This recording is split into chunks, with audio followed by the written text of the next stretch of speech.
I will open our special Board of Education meeting for September 20th, 2017. Let the record reflect that all board trustees are present. Announcement of items to be discussed in closed session. E1, Government Code Section 54957.6, conference with labor negotiators, WTA, CSTA. E2, Government Code Section 54957, public employee discipline, dismissal, release. E3, Government Code Section 54957, public employee classified management. And we have no public comments. So we hope to be back in at 7:15. Okay. Thank you for your patience. I would like to reconvene this special Board of Education meeting for September 20th, 2017. And we are going to let the record reflect that all board trustees are present. And we are going to begin with the pledge, but before we do that, I'm going to ask that after the pledge that we remain standing in memory of our students who were lost, our students Kevlin, Julie, and baby Lucas. So would you please lead us in the pledge, Jada? Pledge allegiance to the flag of the United States of America and to the republic for which it stands, one nation, under God, indivisible, with liberty and justice for all.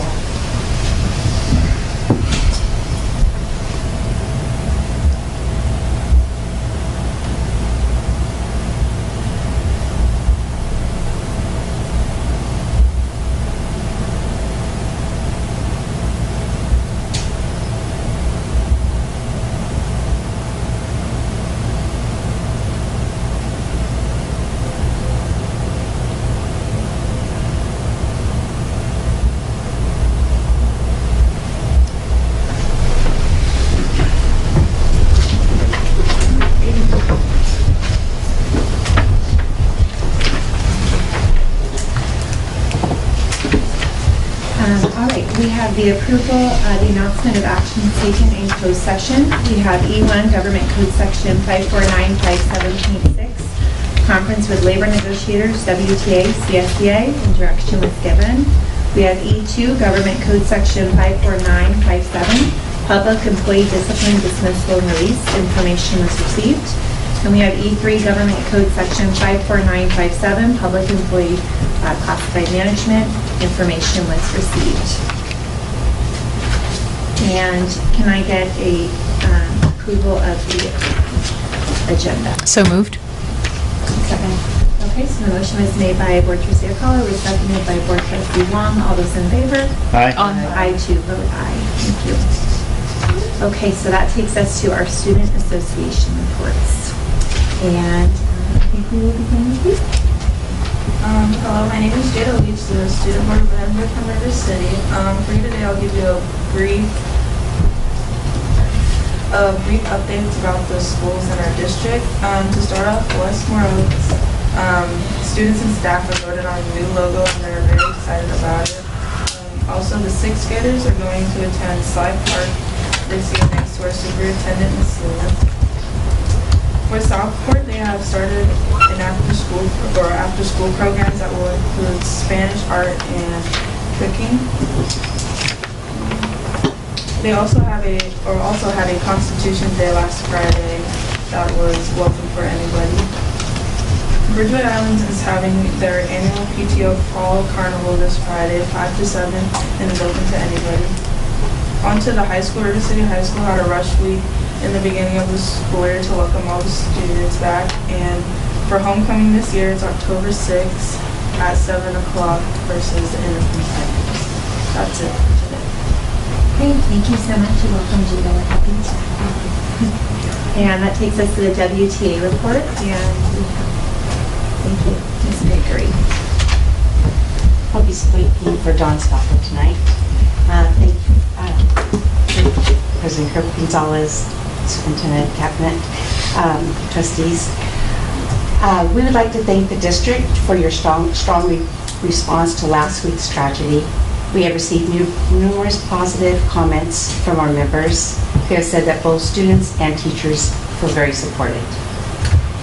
It does not appear that the district is putting much effort into the recycling these days. Remember the Yip family used to collect bottles and cans at the high school, resulting in a multi-thousand annual scholarship fund. This was used for scholarships and the AP task fees, among other things. An update on recycling would be great. Next Monday and Tuesday, our bargaining team will be training with the district's in-interest-based bargaining. We hope that at least one board member will be part of this process. Thank you. Thank you very much. We have our CSBA report. I don't see any Tolbert or any. Okay, then that takes us to public comment. And I'll read this quickly in case anyone would like to fill out a public comment. And at this time, members of the public may address the board on topics that are under the jurisdiction of the board and are not on the agenda, although the board by law may not take action during this meeting. And the board may limit the total time for public input on any topic to 20 minutes unless it chooses to waive the item. Individual speakers may be limited to 3 minutes for public comment. And then public comments consisting of individual charges, complaints, or derogatory remarks about any district employees are requested to be submitted in writing to the administration in accordance with district's complaint procedures. And we recognize that for a lot of people, speaking in public can be a nerve-wracking experience, and so we ask that there's no abuse or applause. Although generally we're okay with applause.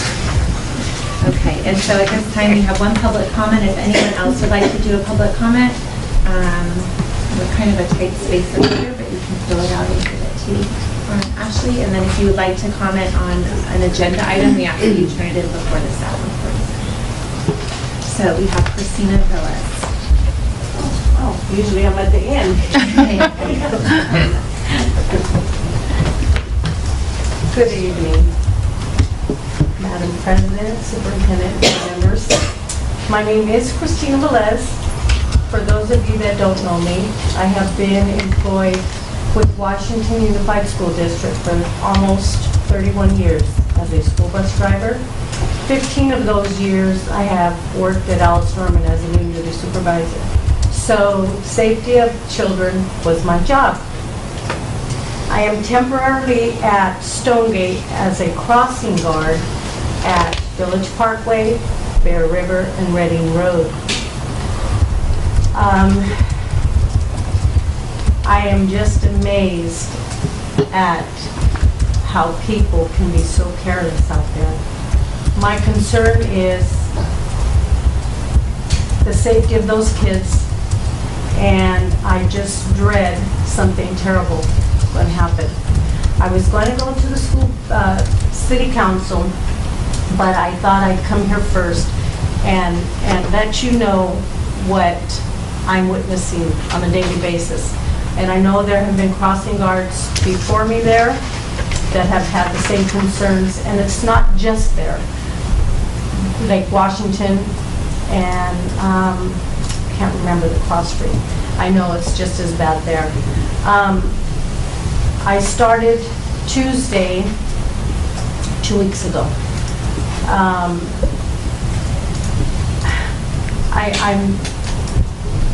I just can't express the concern that I have. I cross 11 children when they are there and their parents. I have been out in that crosswalk and I've had cars fly by me like I'm not even there. I did talk with the principal. I've talked with other staff members. I've talked with parents, you know, that are walking their children or actually sometimes even stop to thank me. But I told them that thanks, this is my job, this is what I do. I've talked to Officer Lombardo last Thursday, and I was hoping to see a police officer out there. I have not yet seen one at the times that I had given them that are most busiest in the morning. A four-way stop at the least, I feel, would bring a little bit more safety to our students. And I say our students because they are our students. I can name every one of them, you know, and gotten a lot of support from people driving by. They stop and say, thank you, we're glad you're out here. But like I said, it's not just there. And I can't express enough the danger that is there, not only for the children, our students, but your employees as well. I've witnessed almost 2 accidents since I've been there this 2.5 weeks. I know as a school board, we can't go and put stop signs out there or flashing lights, but if we can address the city and let them know the concerns, and they're not just my concerns, there are a lot of concerns out there. So I just wanted to bring that up, bring that to your attention. Maybe we can, I told the officer, maybe between the city, the district, and the employees, we can, get something going. Have more safety out there for those children. I'm practically running across the street because today, as a matter of fact, I had a mother and her daughter and another little girl walking, and this car almost didn't stop. There's been numerous times that's happened. So I just wanted to bring that to your attention. I will follow up with the city council. I know I am only one person. I told the parents I am only one person. They're your children, and you need to let them know that your children's lives matter. Thank you. Can you quickly tell me what streets that was? Village Parkway, north to south, east to west would be Bear River and Redding Road. Thank you, sir. Thank you, Christina, for giving up your evening to come and talk with us. And we do have a 2x2 meeting coming up. We've discussed this, but it's clearly. Thank you. Okay, this takes us to board and superintendent comments. Trustee Long, would you like to?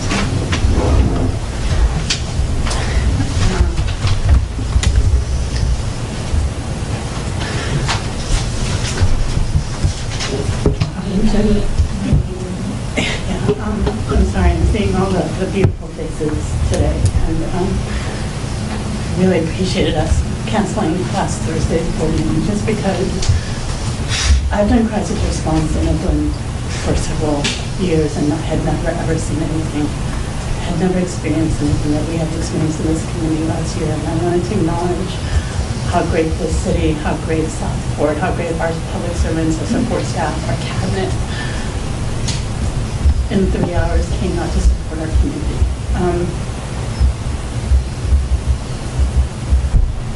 For those of us who had ever met these students,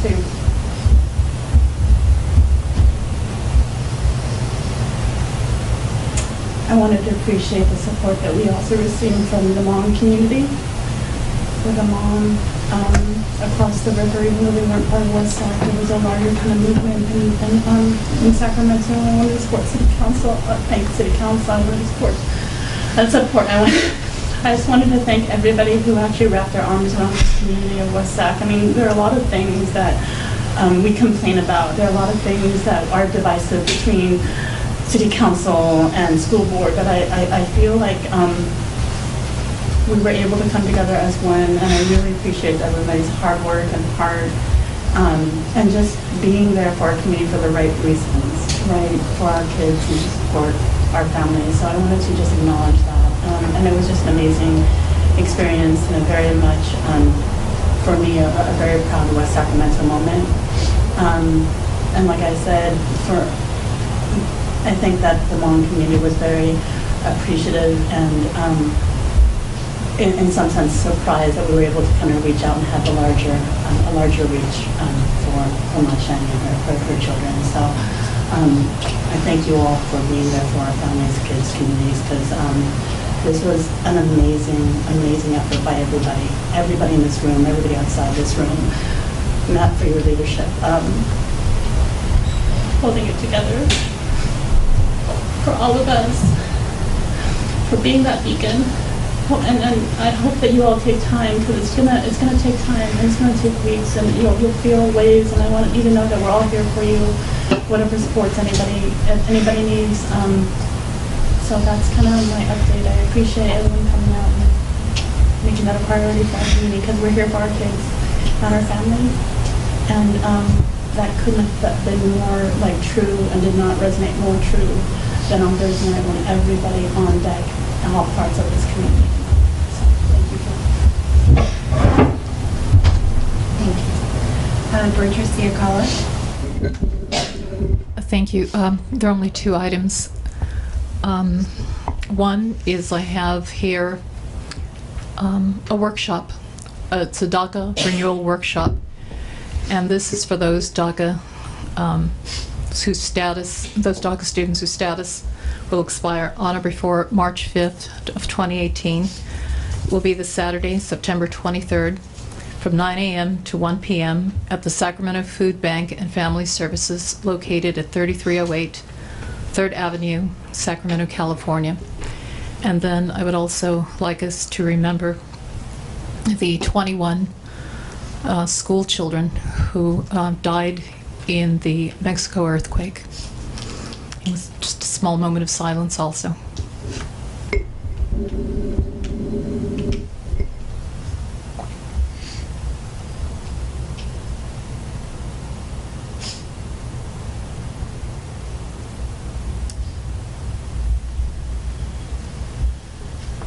Thank you. Okay, Board Trustee Cruz? Thank you. I know it's getting late, so I'm going to keep my comments short. I wanted to remind you, Board, that the Yolo County School Board, our committee met on Monday. I was unable to attend, but there is the Understanding the Dashboard that you have a flyer for tonight. And if you can attend, it's hosted by our school board. And I know right now it's kind of across the world just a somber place with all the storms and lives being lost. And I'll echo some of the things Board Member Wong said. We are West Sacramento strong. The amount of love that came out on Thursday night to support when something tragic happens in our community is just amazing, and not just in our community. I mean, across the river, and even schools from all over came over, and just it was our kids, and so it was great to see that support from all levels. So I'll thank our staff at Southport for putting a lot of that together, spending a lot of hours. The counselors, everybody was there for our students, and we're here for you. So please reach out if you need services. Thank you. Board Vice President Pizzotti? Thank you. These past 2 weeks have been incredibly difficult for our entire community. Trustee Wong, you're a Southport family member, and I can only imagine how hard it is to see something like that to happen directly to the kids that your kids play with, so I can't even comprehend how something like this can happen. And I've been trying to put rational thought to an irrational action, and I can't, and it just kind of tears you up inside. The one thing that the vigil did show us was how our community is so incredibly strong, and how we come together to support each other in a time of need. And I know nothing will ever help the mother of the children regain the life that she once had, or make her feel better. But I know that seeing how many people care must have had some impact. And for all of that, I would like to say thank you to all of our family members, all of our children, all of our support staff, all our cabinet, to our first responders who showed up, the police and the fire. It was amazing to see just how many people truly cared. Our community leaders showed up, and there wasn't a dry eye at the vigil. What really caused me to reflect and see how hurt everybody was by this was when I saw the kids in the front couple of rows of the vigil crying about the loss of one of their family members. And when a tragedy like this happens, it doesn't just impact the immediate family, it basically rips the heart out of a whole community. And seeing everybody come together to try and heal was just so very moving. And I again echo Trustee Wong's comments about how our sports staff was there at a moment's notice, and how Principal Ainsworth, you were amazing. Way to hold it together in a time of crisis when I know you were hurting.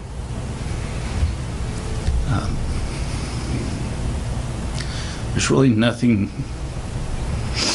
there's nothing you can say that makes any of this better. Again, I have a 5-year-old daughter, and I can't imagine, I just can't even imagine.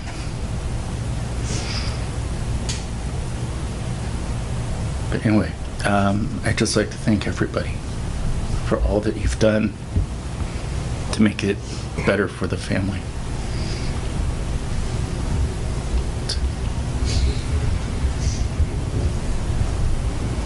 I think we're all still searching for words sometimes when we come together and talk, and I want to thank my board colleagues for eloquency in capturing just a really horrific time. And every phone call and message I've received has talked about how wonderful everyone here has been in terms of support, all that they've done and given to our staff. And so I couldn't be more grateful for that and the support that's been given. And as Principal Ainsworth said, that the kids helped get them through. And on Friday, I got to go and sit under a tree with some of the students from Julie's class, and they just shared beautiful stories, and what special students that we have coming together and doing just something that nobody should have to experience. And so I want to thank the students for all that, for how strong that they've been as well. But of course we have services that are here for them, and we have services that are here for the adults. And so know that we want you to take care of yourself. And if you need time, we want you to take it. Because you can't be here for your students if you're not first here for yourself. So, another note, I would also like to thank my board colleagues for their time in a special board workshop that we took place in, and I wanted to thank you all for that time as well, and coming together there. And I thought it was a powerful step, and I hope that we can do this again. And so I thank you for your time. Okay, Superintendent comments.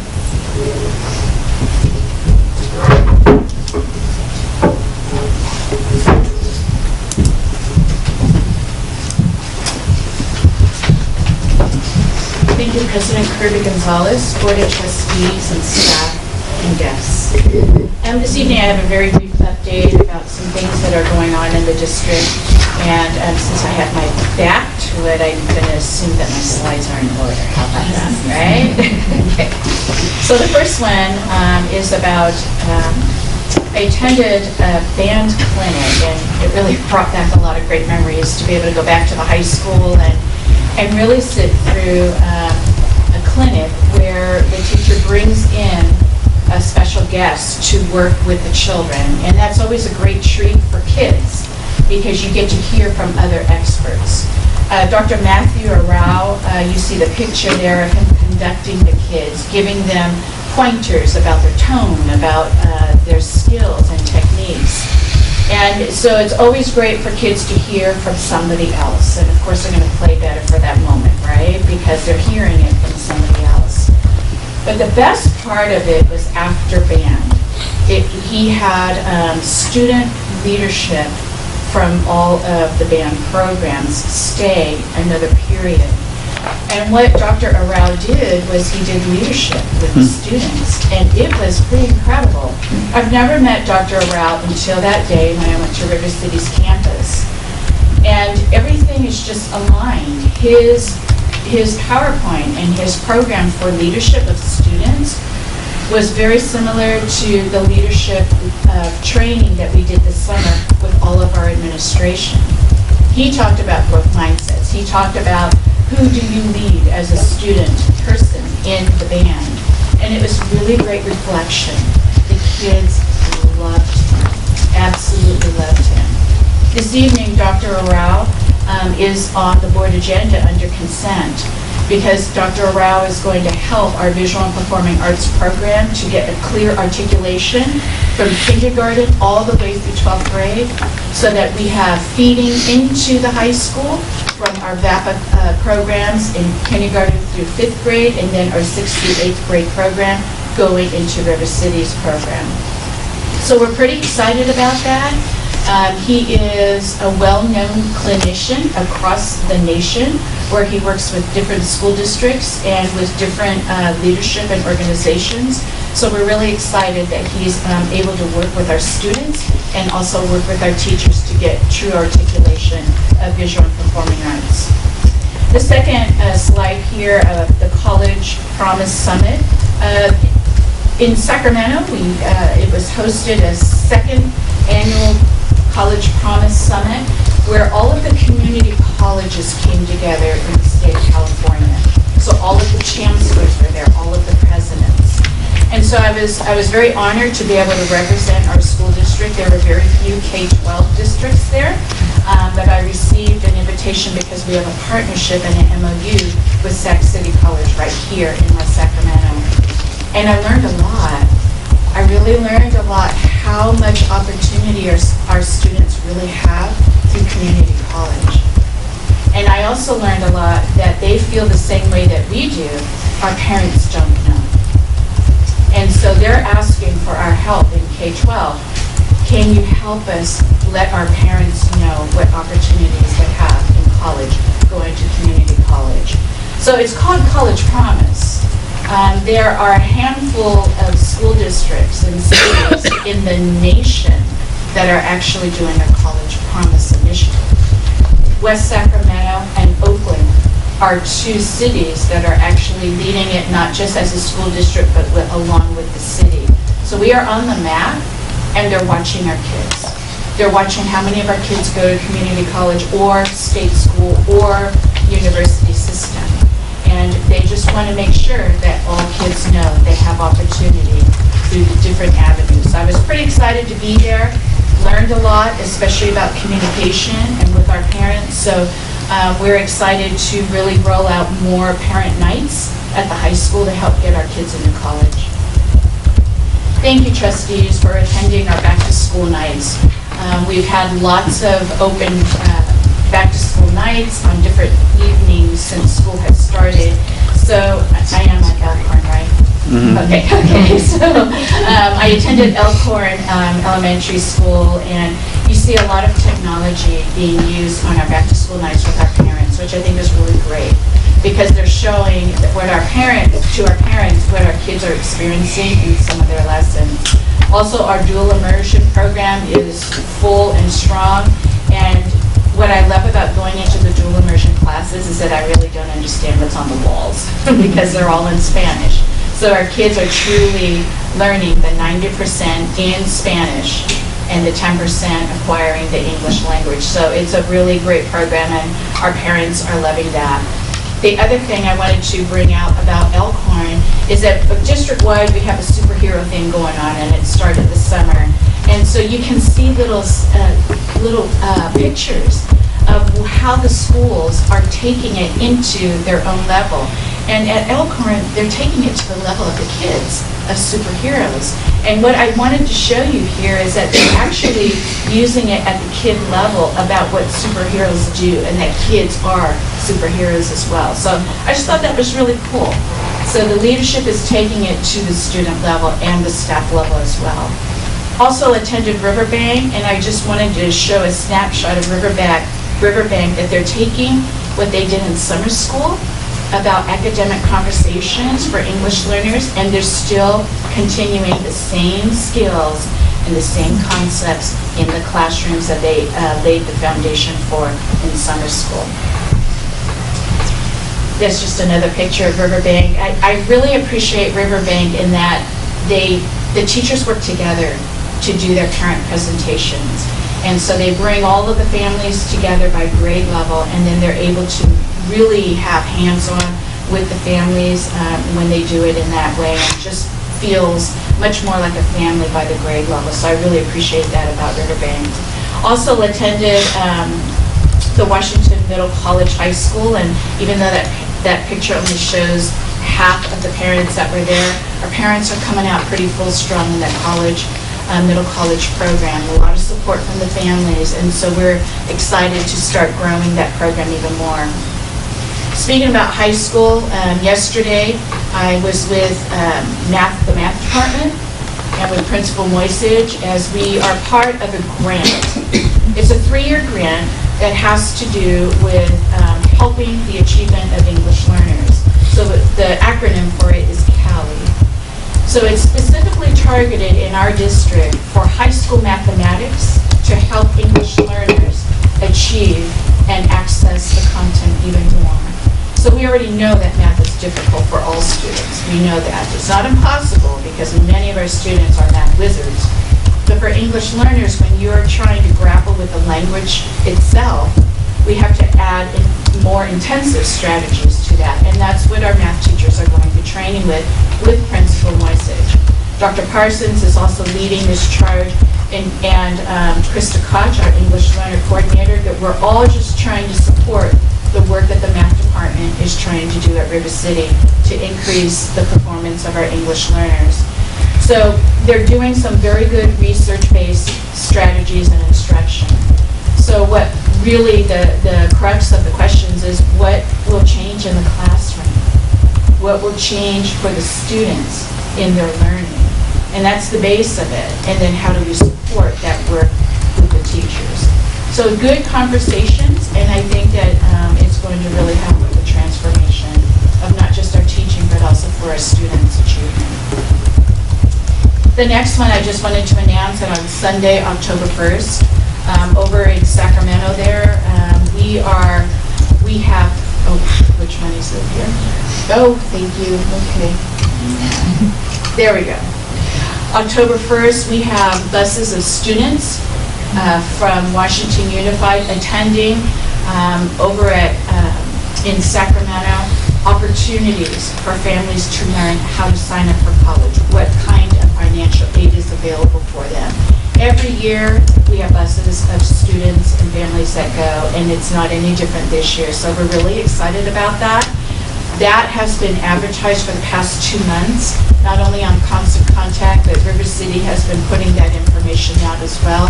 So we still have a few more weeks to keep pressing that advertisement out, and we want to get as many families out as possible so that they know about their opportunities. Also I'm really focused on high school tonight, and that's okay. That's really good. So just wanted to also share, because of the supplemental and concentration funds that are given through the local control funding formula, we are able to allocate true equity and access for all of our students to take the PSAT exam.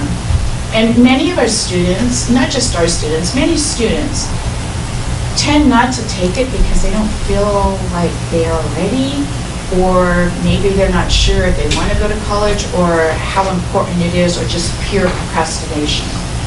What we want to message to our kids is that this is important. This is important. Whether you think you can do it or not, we we want you to take the test. The $15 is no barrier. Show up, take the test. We have 700 slots available for our students to take the PSAT. The PSAT is being given on Wednesday, October 25th, and that's a school day. So kids don't have any excuses about, oh, it's a Saturday, or it's a weekend, or it's an evening. They just need to be at school on that day. So we're going to do some heavy pushing on that. It is free for all of our 10th graders and 11th graders to take the PSAT. We also have an initiative where our 8th grade students, where the schools have really structured the time that some 8th grade students will also be taking this based on the school's initiatives. So we're pretty excited about this because this is the beginning steps in getting our kids to college. Linda, can I interrupt you? Yes, please. Another announcement went out today, and it excluded sophomores. The 10th graders? It specifically said sophomores, Okay. and it also stated there was 165 slots. That was a new one today that came out. So it's really important that we get this information out there, that it's free to all students. And I know we've struggled over the last week or two on communication and getting stuff out there, but one came out today. Thank you. Well, we will ensure that one communication will go out, and we'll make sure we take care of that. Thank you so much for letting us know that. My last slide is really, I was trying to find the words, and I was trying to find the quote to do, and I just couldn't. I just couldn't. The only thing I could say is, you know, we have a lot of superheroes in our district. And I'm not trying to be corny or anything like that, but, you know, when I watch and observe our staff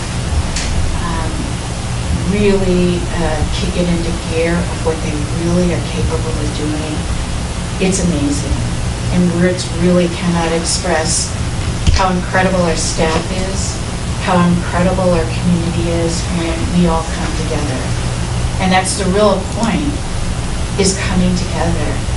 And we came together for one reason, and it was for children. For children.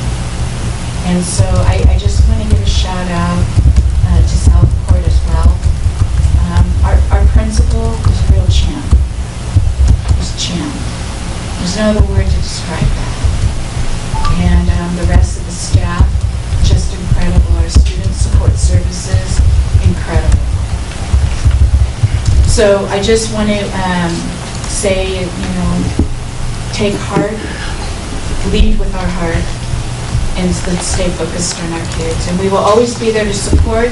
It's not about one day, 2 days. It's about from now on. And so I want to thank the board for your support, for your leadership, and for always being right next to us in the work that we do. Thank you very much. Thank you. Okay, that takes us to the consent agenda. Are there any changes to the consent agenda? Motion to approve. Okay, I have a motion to approve. Is there a second? Second. Okay, motion is made by Board Vice President Pizzotti, seconded by Board Trustee Cruz. All those in favor? Aye. I too vote aye.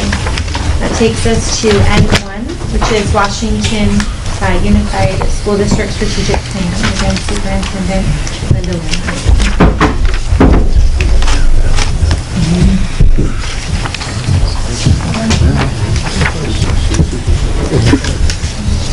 On the top. Push on, Linda on the top. I'm not going to touch it. What I will say, Board of Trustees, is that this is kind of a lengthy update as I went through it, and I don't have a copy of it, so I'm going to turn to the side here. So, but I think it's important for you to know exactly what you are approving, or what is before you for approval in terms of the strategic plan.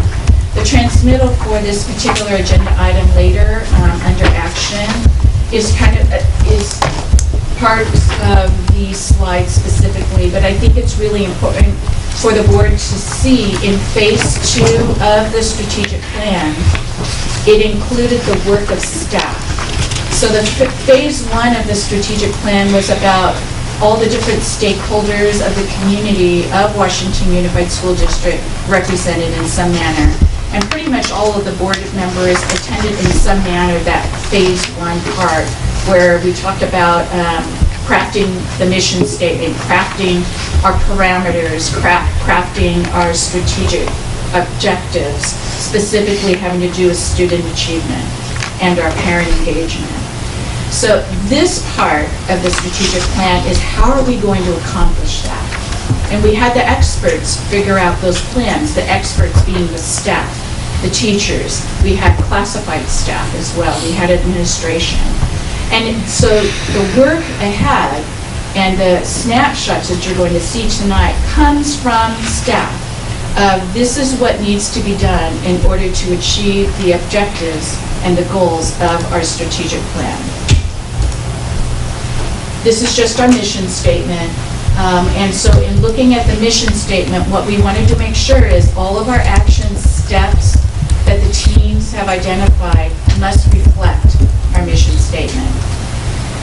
So the first strategy is about creating an individualized educational experience which addresses the unique needs of the whole child while igniting a passion for learning. Now that is identified in the strategic plan as one strategy, and the board has already approved that. So how will we achieve it? Here is the team that specifically worked on strategy 1. We had 3 different teams. And as you can see on the team members here, we have some teachers, we had in technology in there, and we didn't just have classroom teachers, but as you can see, we had like a TOSA, like Edmund Lynch, who kind of is an itinerant person who goes to all the different school sites so that you can see how can we represent not just one school site, but many. These particular team members talked about different assumptions there, and so I'm just like kind of highlighting what were they thinking in creating these plans and actions. And so some of the highlight there is for children to advocate for their own learning, for the kids to eventually be responsible for that. The third bullet there talks about adaptability so that our students are able to adapt because every change we know is constant. We still talk about joy and passion of learning, and we think that's really important, and that kind of was woven throughout all the different strategies. We want to make sure our kids love learning, that they love it, that they find joy in knowledge, find joy in their passions as they get through high school and learn what their passions are. And lastly, that their assumption is that their plans and their actions will be student-centered. You can see here that strategic goal number 1, the committee met many times. All of the different teams met on different schedules based on the team's availability. So you can see there for strategy 1, the team met for 7 times to come up with these action plans. So the first action step to be able to get to strategy 1 of that, about meeting the unique needs of the whole child, begins with creating a systematic, multi-tiered system of support. And so just as a qualifier, a system of support is not just about students who are behind. A system of support is for every single student. If you are a student that is accelerated, how do we continue that acceleration? If you're a student who is far behind, how do we help that student who's far behind get to the next level and be able to catch up? So here are the different plans that go with developing the multi-tiered system of support. And just also for another important fact is that these are not meant to be accomplished overnight or in 1 year. This plan is meant to be a 3 to 5 year plan because it's about the labor, it's about getting the systems in place before taking the next step. So this is about our MTSS, which you've heard about, that's in our LCAP, and now it's part of our strategic plan. The second step, the second action plan for strategy 1 is about talking more about connecting our K-8 schools to the high school system. So our Educational Pathways Committee, which is the College and Career Committee that was created last year with Dr. Parsons, the team hopes to now include K-8 into those committee discussions to get better articulation, starting in the elementary grades, preparing better for high school. Can you go back to that Yes. slide just quickly? Because my paper, so I'm seeing avid, do-over.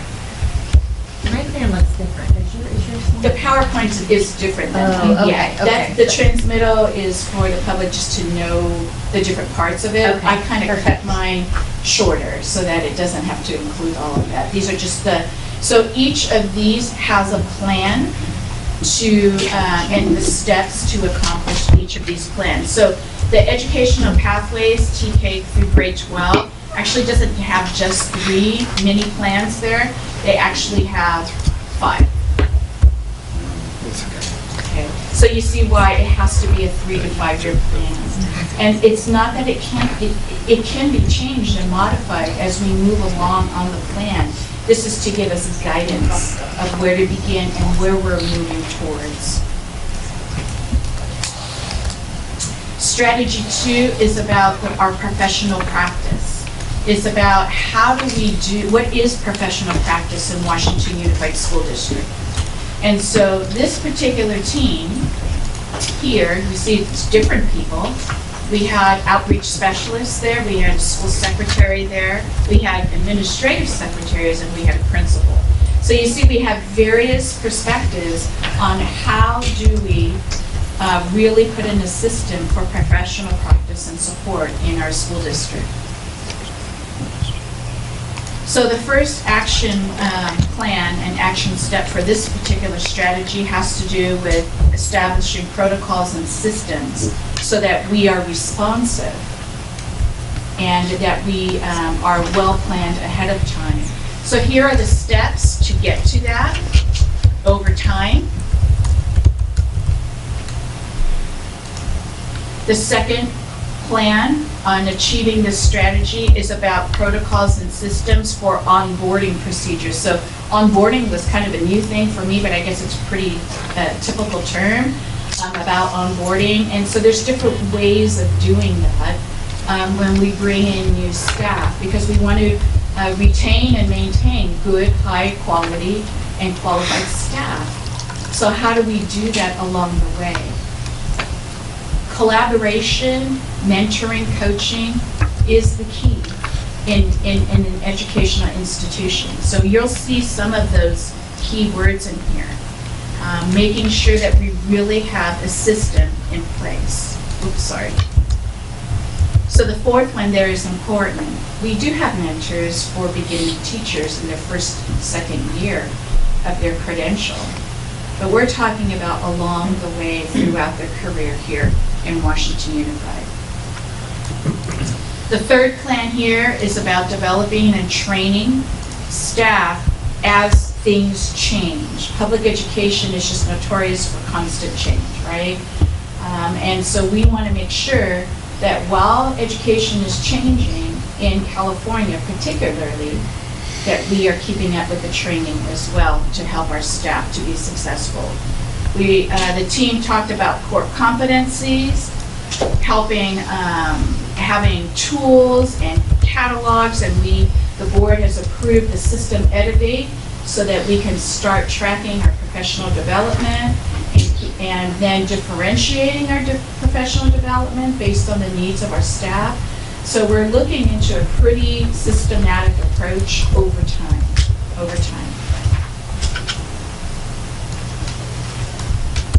Sorry. Another action plan for this particular strategy is about increasing the clarity for our framework on how we implement our district policies, particularly for employees in the series 4,000, which talks about personnel, 5,000 having to do with how we serve students, and 6,000 how we handle our instruction. So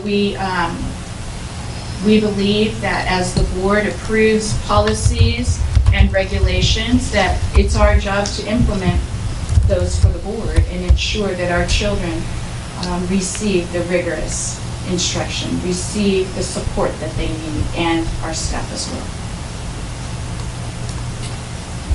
Okay, now our last strategy. Strategy 3 has to do with unifying our community in culturally sensitive ways to engage all members in the education of our students, not just in Washington Unified, but our community.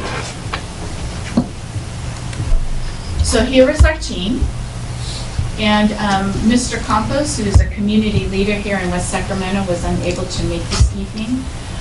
But he sends his regards to that. He was a very key player in helping us to know the community's perspective on our district. And so we had a very diverse team there who really, we started off with some pretty serious conversations before we started talking about what we should do.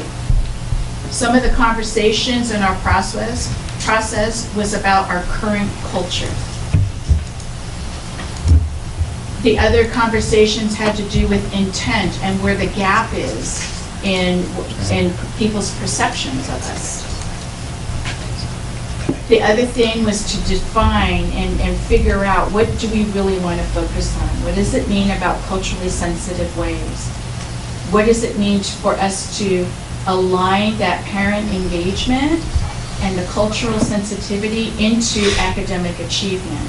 And that was from our community, that they care about the academic achievement of our children, particularly our children of color.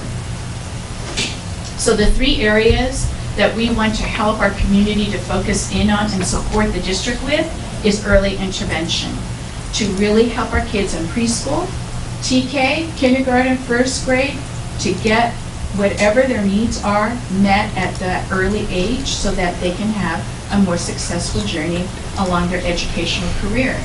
The second is family engagement and development. How do we get our families engaged on the campus more than just coming to back to school night? In other words, parent education nights. Do they even know what our new curriculum looks like? We all ask the question, how do I help my student at home? How do I help them with their homework? What am I supposed to do to support them with this new curriculum? So we put out the plan in the family engagement, as you'll see in a little bit here, of steps that we feel our school sites and departments can do to better support our parents. And lastly, academic progress, as I had mentioned before. The community is very adamant. They are watching us. They are watching to make sure that all of our students succeed. So in terms of early intervention, we talked about how do we help our families address early intervention. It's got to be more than reading to our children at home. We need support, such as the Latino Literacy Program. We did PK last year at 2 different schools. So we're going to be rolling out all of those and making sure that it goes to all the different school sites to increase our parent participation. The second thing is about increasing the academic success through professional learning of our families. So in other words, what does it mean to read to your children at home? What are the different literacy and developmental stages that we can expect at home in helping our students? Thirdly, we want to make sure that we really are helping our students with what they really need versus guessing. Guessing and hope are definitely not strategies we want to count on. We need to count on data. And so we want to make sure that we have good diagnostics in place. We want to make sure that our preschool programs are using good diagnostics to help our TK teachers know that the preschool kids that they're getting, where their needs are, so that that TK teacher can immediately address those needs that first week of school or even some summer work. So we want to make sure that we have those things in place, not to use for grades, but to use to inform how we can better serve our students. This one has to do with academic progress to make sure that our kids are ready for college and career. And so some of that work you heard last year on A through G courses, making sure that all of our courses are A through G aligned. And so we're really honing in on that this year at Yellow High School to ensure that kids who go to Yellow truly can go to Sac State or another state school because they have been receiving A through G courses. We also talked about equitable access. So the PSAT is an example of equitable access. Sly Park is another example of equitable access. AP exams are very expensive for students. And if students are in AP classes, they should be taking the AP exam. But if a family has a student with 3 AP classes, that's, I think it's $75 times 3 each time they take a test. So it's about equity. And we want to make sure that we have that in our LCAP and that we have that in our budgets to ensure that all students have equitable access to these opportunities. Connectivity of our parents to our students' learning. Our parents really helped us with this. The parents are saying, I don't have access to their grades. I don't have access to be able to communicate with our teachers like another school does. So those are some important things that we need to really look at, is making sure that all parents know a system of how to communicate with their teachers and administration. And if they don't have connectivity at home, how do parents access electronically without a computer at home? So we have to make that compatible with our mobile devices, right? So those are things in the future that we must look at to ensure that our parents have full access. So we also included things like our PTOs. Our PTOs, woo, boy, when I meet with them, with our PTO coffees with Linda, boy, they have a lot of ideas. And they're willing to help. It's just, it's a lot. And they want to be a part of our schools. So these are just some different steps that we can take. You see there a district-wide lunch barbecue just to bring our community together. These are things that we've heard from either trustees or from parents or community members or even staff. This is a new one, and I think it's very creative. The team came up with, why don't we create an alumni of WUSD to support our school district. And how cool would that be? Having a Hall of Fame in our district office of alumni. I see that in lots of different communities, that people still want to be a part of our district. And what a great way to connect them and to see how education is changing over time, and that our community is a part, our district is a part of our community and vice versa. So that was a really great creative idea. So those are our action plans from our action teams. And this is the second part of the strategic plan. In the transmittal for the board on this particular agenda item in the action, you will see that it is aligned to the LCAP goals. It's not two different documents, and that's important to know because that's just way too much work. We won't be able to accomplish it.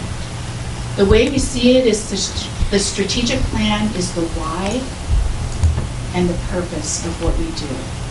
That's why we have a mission statement there. The LCAP is how we get it done, and that we ensure that we put the monies to accomplish these goals. So that's what we're bringing forward from the work of those many different teams that you saw there and the many people who had their hand in it. And I just want to give a shout out to all those people, some of them are in the room now, that put their extra time and efforts into just putting their thoughts and feedback into what can our district become in the next 3 to 5 years.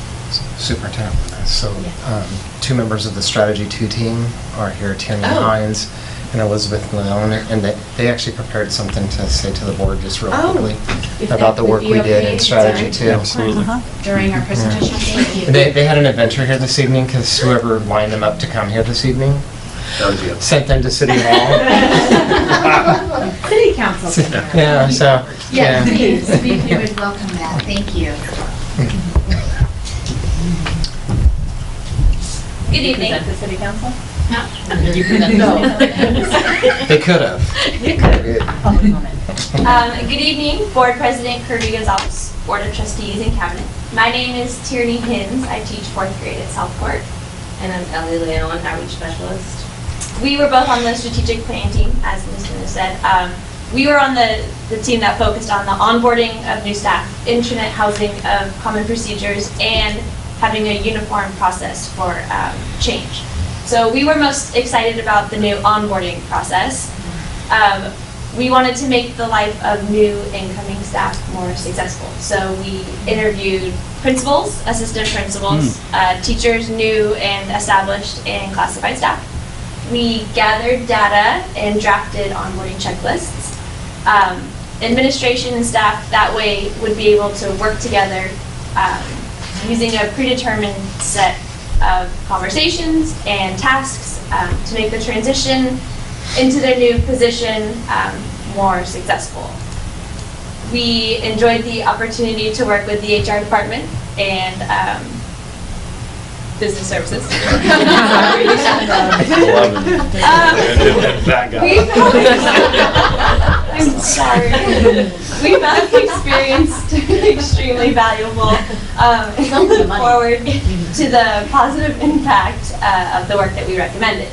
In fact, we also were made aware that new staff is already using the onboarding checklist. Thank you for allowing us to share our experience with you. Thank you. Thank you. Thank you. Thank you so much for being here and for sharing with us and all the work that you've done. Student that participated. That's right. Yes, we do. Thank you. Okay, are there any questions or comments? No, I just wanted to say thank you for all your hard work that you've put into this. And I actually really like the idea of alumni, of the alumni idea. We actually did that at my high school. And, Rachel Maddow was a classmate of mine, so she's one of our many, many alumni that we've had over the years. And we do have a, excuse you? I'm an alumni, thank you very much. Right. I'm just saying. I'm not sure you count that much, but I'm just saying. I'm kidding. But I really think that's a great way to promote, camaraderie amongst, our schools and fellowship amongst our peers. So I just really think that's a great idea. Thank you again for all your hard work that you put into this. I have two questions for you. Yes. As I was following along, the mentor program, how is that being implemented? That is not in place yet. Oh, okay. So it may not be in place this year per se, but we want to get there. Now, we do have kind of like a mentoring type of program for teachers who are in their first and second year of teaching. And that's through what we call it's the old BITSA program, where you have a support provider who meets with the new teacher weekly and talks about lesson design, talks about the standards, talks about anything that they need to talk about as a new teacher. We do have some support, and maybe Assistant Superintendent Reed might be able to refer, or maybe our education services assistant superintendents might be able to talk about how they have mentoring going on with their administration or other teachers. So I don't know if anybody wants to chime in. For our administration, we meet monthly to do instructional leadership training with our principals, and it's really focusing on mentoring and helping them be more effective leaders. We also meet monthly what we call a nuts and bolts meeting. This is where we don't just tell you how to do your job, we teach you how to do your job. And we bring in other members of our cabinet and our district, for example, to talk about budget, to talk about our bullying prevention process, and to teach how they do that. We also will meet monthly with our assistant principals to do the same thing. In addition, to align our work with the strategic plan, we have now brought together all of our program specialists and our teachers on special assignments from all departments, technology, our special education, ed services, and they meet monthly to mentor each other and to support each other and really to just build their capacity. Am I missing anything? The coach approach. Oh, yes, and they are doing a book study with a book called The Coach Approach. It just came out from ASCD recently. Actually, all of our leaders and our program specialists and TOSAs, which is really talking about how we give feedback to each other and that lateral accountability. Thank you. I think the big work in this is formalizing the work that we're doing. So Assistant Superintendent Lee is talking about a lot of structures that are in place, and you'll hear, or what you heard from her is a lot of things in place for certificated staff. So that is the next big piece of work that needs to happen for our classified staff, is figuring out how do we formalize, how do we create structure, how do we identify folks who can act in that role, and get them on board with it, and then supporting new staff coming on board, or even those who may be struggling.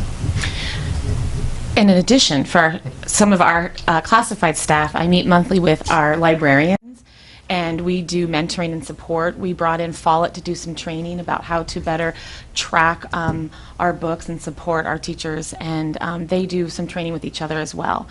And we have, additionally, our program specialists have been reaching out and having one-on-one mentoring meetings with our principals and APs to provide them with increased knowledge around some of our big goals for our strategic action plan.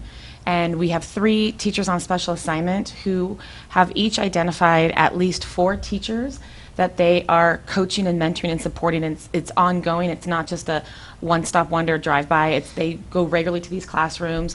They talk with the teachers about data, and they do demonstration lessons. They'll do side-by-side lessons together, and so it's that ongoing mentoring, coaching, and support. Okay, thank you. And just one more question, and let's see. Connectivity with the parents who are that only speak Spanish. A lot of them don't have access, so how are we doing that? Yeah, I think we need to look at what that possibility is. I think, I would give guidance to the team or the task force that's going to be handling this, whether it's this year or next year, to really move forward without assumptions. So in other words, we may assume that our families don't have connectivity at home, but I think we need to know. And I think our data needs to include how much access they have at home, if they have mobile devices, if that's possible. And then from there, we'll be able to see, perhaps if it's a neighborhood without connectivity, there's lots of creative things, such as a bus that doesn't work anymore to transport kids, but we put connectivity on that bus. And we park that bus in the neighborhood so that families can access connectivity that way. I mean, wouldn't that be cool, right? But I think we need to know for sure what that really is for our families.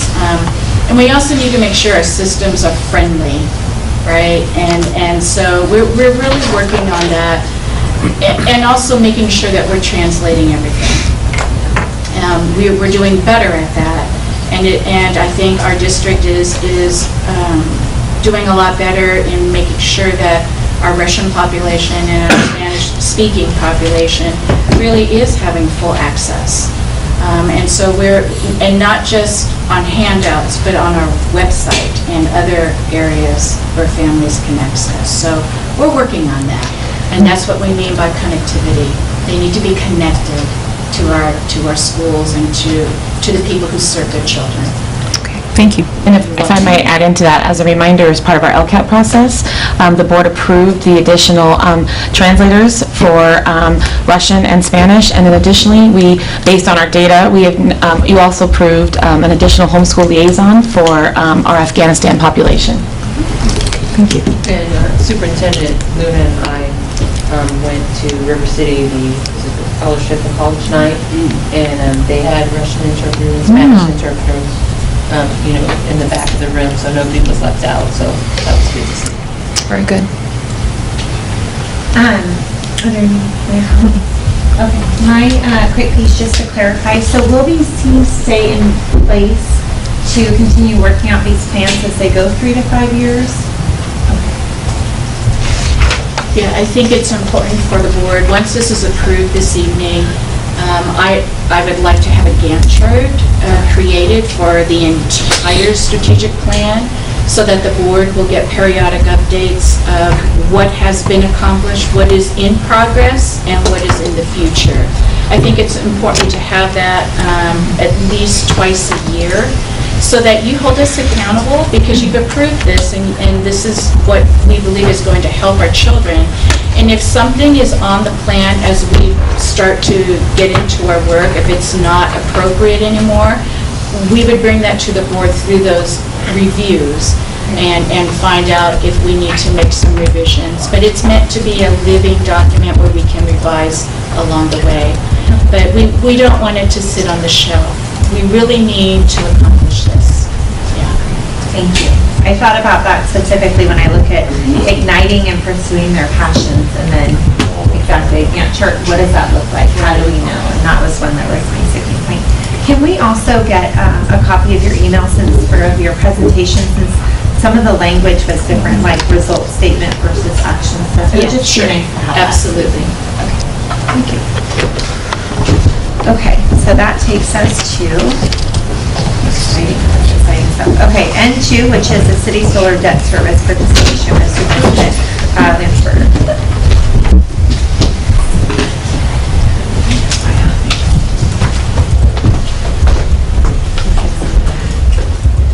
Good evening, board members, board president Kirby Gonzalez, members of the board, superintendent and members of cabinet. This information item I bring to you because we've talked several times about solar and the performance of our solar, and we have been working in the background for a couple years with the city. For those of you who are not familiar with our program that started back in 2010, the first array that went in benefited both the city and the school district because of the way that River City High School is constructed. You couldn't split the meters and say this is just the city and this is just the school district. So when we put the solar array in, it provided power to all of the meters at the high school. We talked to the city about getting involved in that project and the purchase of that system, and at that time they just weren't in the position financially to be able to do that. We do have a program in place with them where we're actually billing them as if we were the utility and charging them for that, and they've come to realize that that is a lot more expensive than having bought into the solar system. So they started a conversation with us almost 2 years ago about what it would take to buy into the solar system. And so there is an analysis that is attached to agenda item N2 that looks at what the system is doing and the benefit for the city as well as the school district for the city to buy into the system. And it would do several things. It would create a more consistent payment stream for the city. It would reduce the need to pull the time and use data and convert it into a charge and bill the city on the school district's behalf. It also gives the school district the ability to recapture prior year's debt service that the school district has paid for the entire system that the city didn't pay. So as they buy into it, they're not buying into it from today forward. They're having to recapture and repay debt service from the time that the system went into play. There is on page 6 of the attachment, you'll see the cost-benefit analysis and the payments. And basically you have a debt service from today going forward of about $1 million, almost $1.1 million. Prior year debt service of $677,000. Prior year energy cost repayment that was not realized of $243,000. And then there's this column called residual energy costs of $3 million. That will not get paid directly to the school district. It's going to be a pass-through to PG&E. That's the estimated cost above that particular solar array that you're going to end up paying to your utility over a period of time. And so the column then that is highlighted in yellow is what the city's debt service payment would look like through the year 2035. We went to 2035 to show you the overall program cost. The key to this is that the debt service is actually over in 2026. So there is no bill anymore after 2026. And the money that the city would pay would just be a pass-through of utility cost to PG&E. City staff is looking at presenting this or providing this information to council. If council is okay with this program, we recommend moving forward with this program, and we would bring this back to you as an addendum to the operating MOU that the school district and the city have for the River City High Rec Center complex. We have a very detailed MOU that talks about how payments are made, because they make a debt service payment on the facility itself, and so we would just add that as an additional payment that they would be making into their debt service program. You have a second handout. You had asked about performance of our system. So this handout here, and there were public handouts as well, it's not attached, but since we're talking about solar and you asked about this, we started putting this together. And so very briefly to go through this, in a nutshell, we're roughly, as shown on page 3, producing 64% of the electricity that we consume with our solar systems. That number is a little bit lower than I'd like to see it. I'd like to see it above 70, but below 80, because as you start getting into a higher number, then you have periods where you're getting this buyback, and the buyback that you get from the utility is never at the rate that it costs you to produce it in the first place. You never want to be getting a credit from PG&E. Because if you get a credit from PG&E, they're giving you pennies on the dollar compared to what it costs to produce it. We want to be a little bit under. It overall shows that it's on the last slide. You'll see on that point, Scott. Can you tell me what it would take to get up to 70% or above? Because if we're only producing at 64% right now, I mean, are you talking we need more sunny days? No, it's a combination of things. I think since we have got the systems in place, and you have to remember the last system that we put in has only been in place for a couple of years, and you see the flat line of data on page 3. Where 14 and 15, that gold bar is flatlined, and then the new system came into play. Okay, so we need to sit for another year and see what that's doing. Continue with our behavior modification program that Synergistics does to get people to go, just because you have solar doesn't mean it's free. Turn off the light when you're not in the room. It's not a production issue, it is a consumption issue. Sorry. Do you feel like that's still needed, that behavior has not changed? Well, it's changed, but it's a constant reminder. If we don't continue to say that, because we have a change in staff. If our staff was the exact same staff that we had when we started this program, I'd go, yeah, you could probably back off on it because we've developed that behavior and now it's rote. But as you have new staff, we need to continue to reinforce the need to turn off the light when you're not in the room, to unplug the coffee maker. Not just for the weekend, but every day when you go home at night, unplug the coffee maker, because coffee makers or whatever across the district are drawing power, and that's part of what's going to get to that 70%. We'll continue to evaluate it. There may be the need to add some arrays, because when we put the third phase in, the Bright CTE campus was not online. We put the solar array over there, making a guesstimate on what we thought the consumption would be. You don't have the second phase of that school online yet. So once that comes online, we can evaluate what the actual consumption is versus what we thought it was, and we may need to expand the system there. There's space for it. It becomes, a funding issue and finding the right dollars to do that. But there's several parts and pieces that we can continue to look at. Is there additional space at River City, or is that completely? I think River City is pretty full. The next step in this process is you're looking at a rolled up number, and I talked to the folks at ARC, And the next step in this is to take this and break it down to the school site level, so you can see which schools are performing versus which ones aren't, and then determine whether or not it's additional behavior issues or it's we just missed the consumption need for that site. Our estimate of what the growth was going to be just didn't match what happened. So more to come on this, but you had asked for some preliminary data, so they did it just, and this is really important to understand, this is just the electrical consumption cost part. It doesn't have cost for construction and other issues in there. They'll bring you a full packet, and they're creating a dashboard for you that you can actually then go and see online, and at any time log in and you can see the systems as they're producing real time. And just a quick yes or no, are the solar panels being maintained? As I know we've had some issues in the past with River City, and I know if they're clean that they produce better, and so are they being maintained as they should?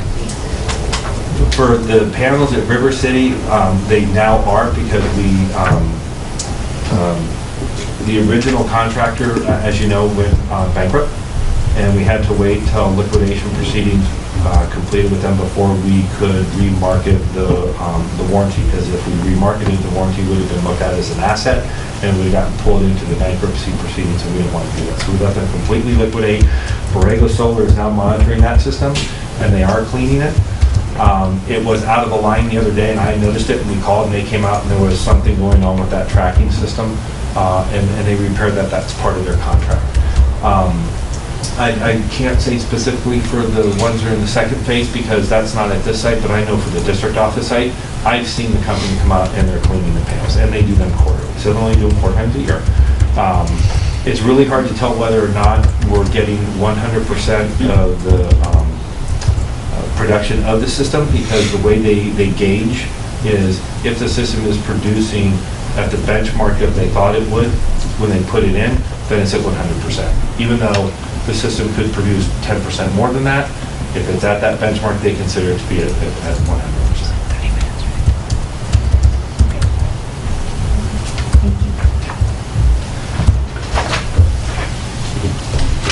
Okay, so you're still staying up here because we have N3, administration presentation on proposed district office re-roofing project.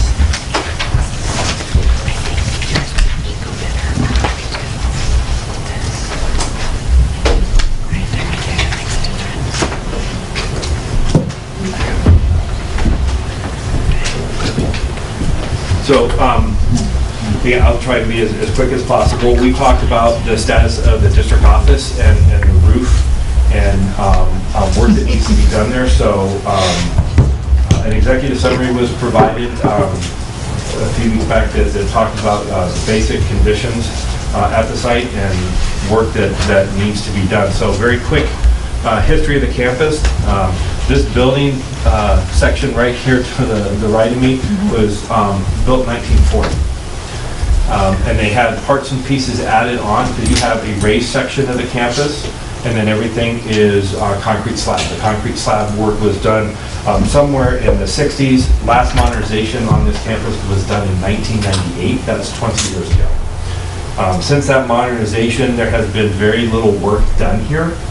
As you know, it used to be Yolo High. When Yolo High moved across the street and everything happened in that 2008-9 area when the K's came online, that's when this site then became the district office campus.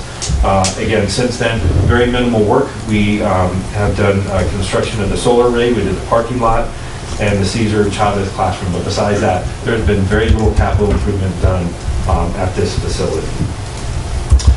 Because of that, you have some existing conditions that are a little scary. You have under the covered walkways and where they parapet up to the actual walls, they are splitting at seams. Covered walkways are deteriorating. Here's an underside of a covered walkway that is pretty bad. I actually don't walk into that one. I kind of go around it. And you have that same condition happening. I want to go back. It's a little hard to see, but this picture on the bottom left, you see a seam there. And that is an interior corridor seam. And it has happened more than once, and we fixed it, but when we had the winter, our last winter, we had a lot of the rain, When you don't fix interior corridor seams, this is what happens to them. And you end up having failure of your interior ceiling grid because the roof above is allowing water to come through. The good thing about it is that we have a funding mechanism finally for this by doing the refinance of the 2007 certificate of participation. You had cash come out of that, and the savings in that refinance are what is going to finance this project. You have an action item, well, go through this part. It's a 5-phase project. We put some phases together that kind of go clockwise through the campus. And in that process, you've got 2 different roofing types that are going to happen here. The building that we're in right now is shake shingle. Everything else is a tear-off and re-roof. New gutters, new downspouts, and the walkways have to be redone. And in the process of doing the walkways, they're going into, in some areas, actually split them from the building so that they're not up against the building anymore, and you don't get some of the conditions that we've had. That's been part of the problem, is the covered walkways, when they were seen to the buildings and they were flanged, they weren't necessarily done right. And that creates, it's not an impenetrable barrier for moisture, and you get moisture inside, and it actually rotted the walkways out from the inside. The plan is 5 phases. We have brought Benchmark Consulting in to start putting together the basic concept of this plan. You start with phase A and work your way around through phase E. And as we work through the plan, we actually take everybody out of those wings and relocate them. And we use the multi-purpose room, which is in phase 6, as well as the wing in phase 2 as we're moving these people around. And one of the portables that we just put down, there's a group that says we'd like to relocate into that portable. So the IT group actually is going to relocate into one of the portables when their wing is done, and they're in phase 5. Or their wing 5 with phase 3. So we've got this plan that works people through. If you saw some of the other agenda items, you see that there's going to be a need for some rental furniture, because since these are about 3-week phases, we don't want to take an entire office and move it for 3 weeks and then move it back. So we're putting in temporary furniture and telling people, just take what you need, do a look ahead for the next couple weeks, take what you have to have, we'll take your computer. If you need to get back into your office to get something, we'll schedule it and we'll get them escorted in, because the entire time the wings are being worked on, it's going to be hard. Cost by phase, and this is just for the roofing. There's additional cost for obviously project management and some furniture rental, and that's further in your agenda tonight under action. So phase A is about a little under 400,000, phase B a little under 3, phase C is about 400,000, phase D is 463, phase E is 125, which we've added to this project. It is this building. It's the last one that gets done. In between now and then, we're going to do some additional assessments on this building. I'm not convinced this building is worth roofing. I like to look at the cost to rehab this section, and if this section's rehab costs exceed its value, then I would not re-roof this. I would save that money to renovate the rest of the wings for office space, and then have this building removed from the campus.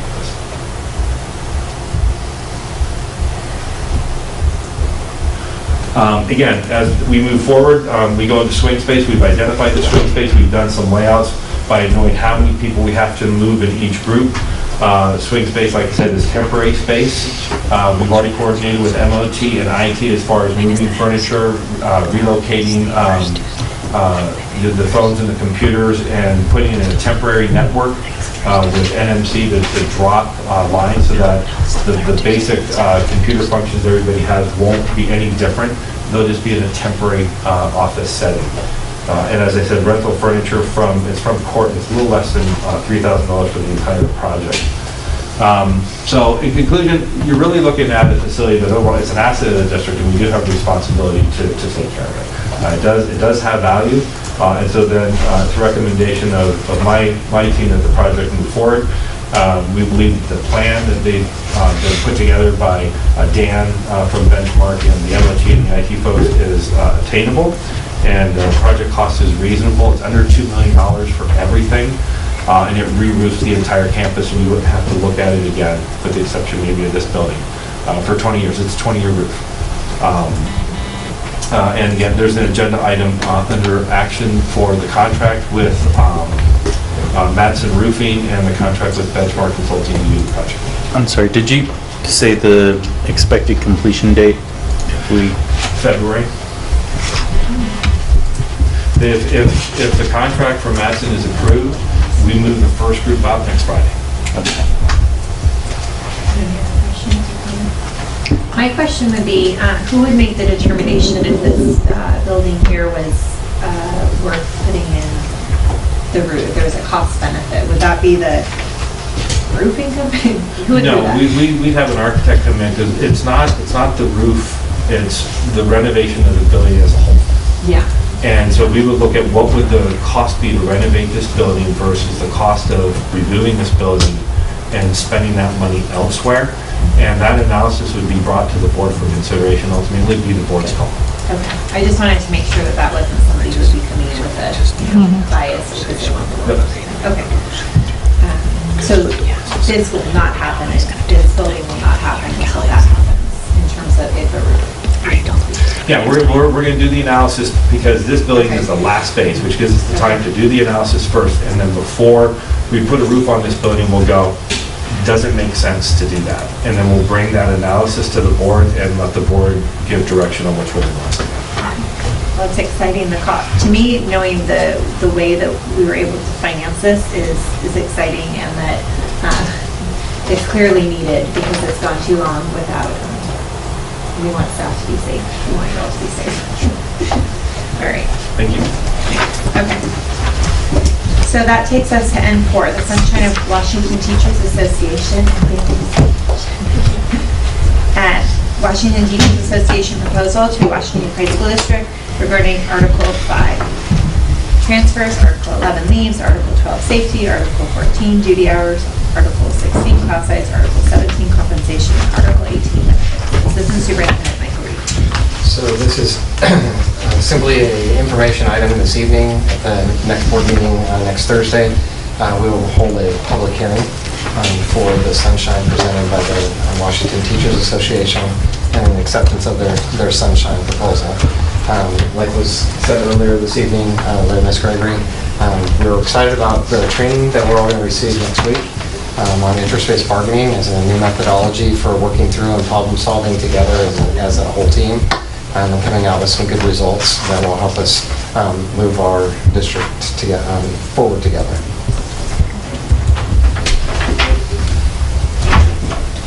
Okay, that takes us to action, and that is 01, approval of Washington High School District Strategic Plan.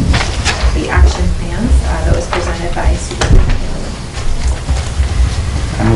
Okay, we have a motion. Is there a second? I second. Okay, motion made by Vice President Pizzotti, seconded by Trustee Wong. All those in favor? Aye. I too vote aye.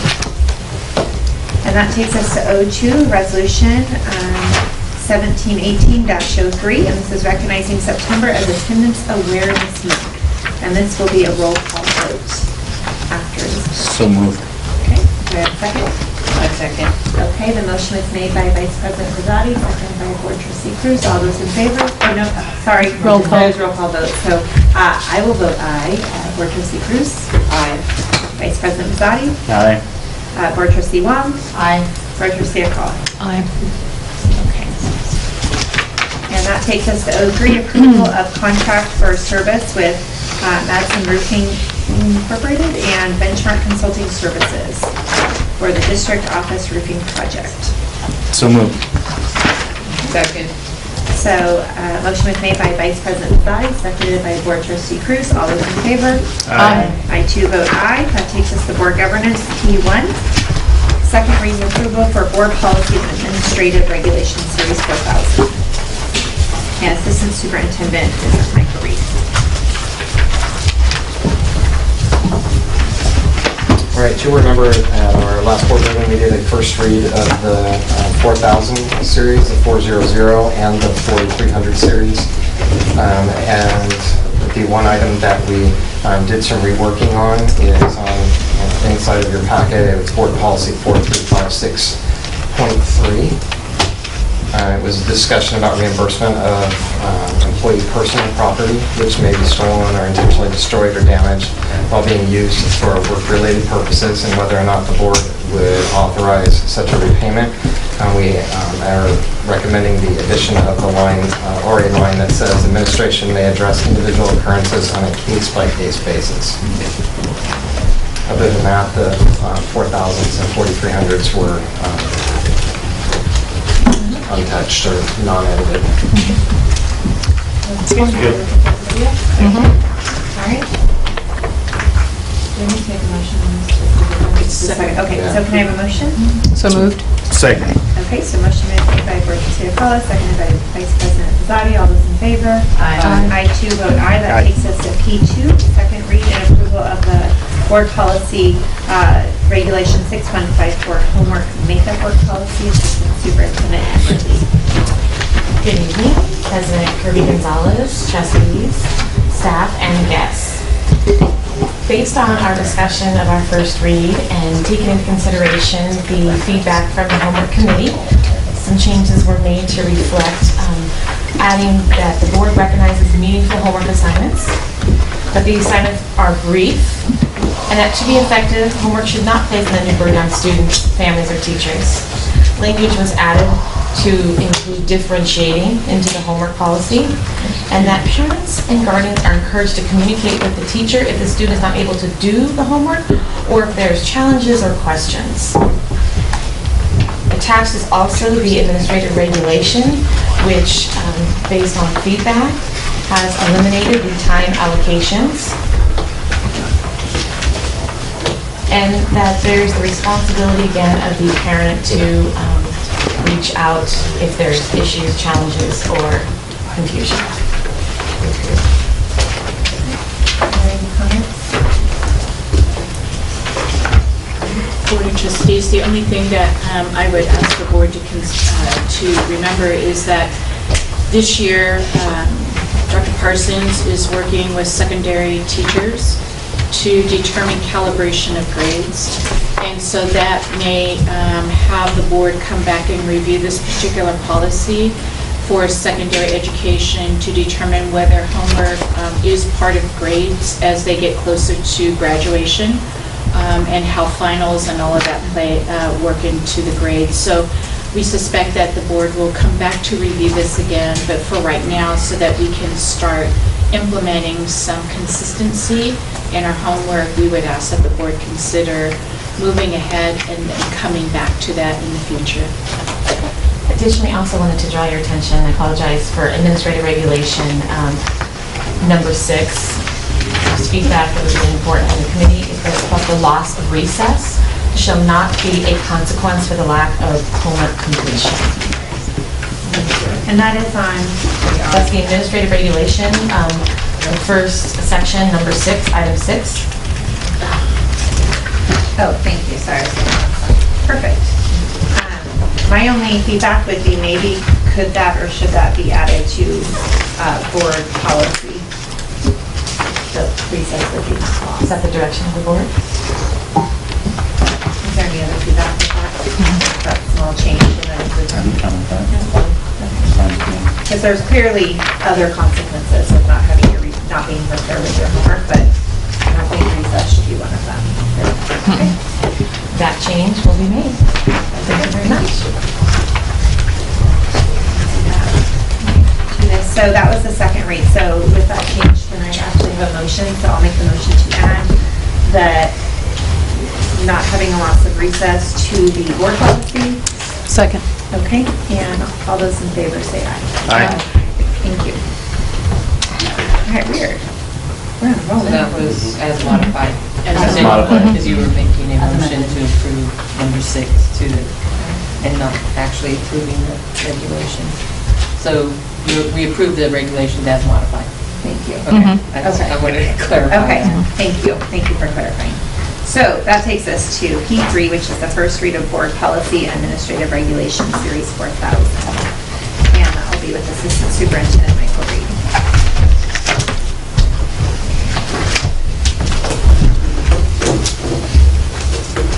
This is a first read of the 4100s, which works with our certificate staff or talks about our certificate staff and policies around that particular group. So the committee has met with support of legal counsel and Board Member Pizzati, Board Member Wong. We met a couple weeks ago and went through this policy.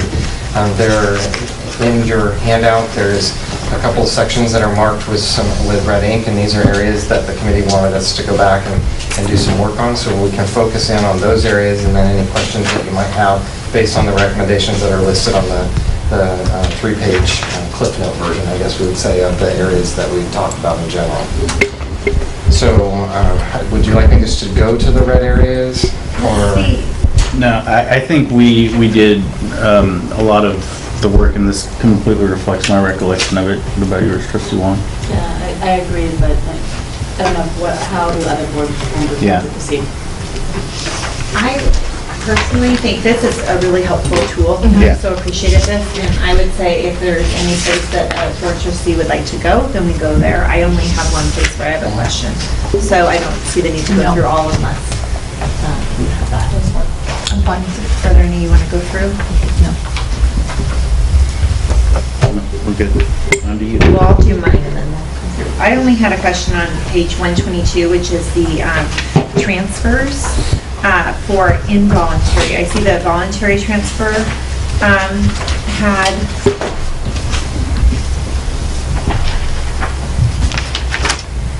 I was looking at this online and I thought that there was a timeline for the voluntary transfers, and so my only question, oh yeah, after April 15th. So there's a timeline for voluntary transfers, and my only question would be for involuntary transfers, would there be any language regarding a timeline, or is that as needed? So inside of the collective bargaining agreements, there are inside the collective bargaining agreement, there are some discussions about process with that, and it does talk about timelines, and the board policy itself, it's more generalized as to how we would approach that. So my only question would be, is that timeline needed to be there too, or not? No, I didn't think so. I think it would yeah, we be talked more about it, general. just one to line with collective bargaining. We hence we added the section. In accordance with collective bargaining. Okay. All right. That's my only question. I feel good with that. All right, so we'll bring that to the second read next week. I have. Or do you have one? I do, on page 277. Sure. Board policy 415623. We talk about option 1, crossing out option 2. So I'm looking at, I'm not sure if you're going to call it your glossary or Cheat sheet. your cheat sheet, yes. So it says in red on the glossary cheat sheet, recommended additional language. Administration will address individual occurrence on a case-by-case in accordance with the collective bargaining agreement.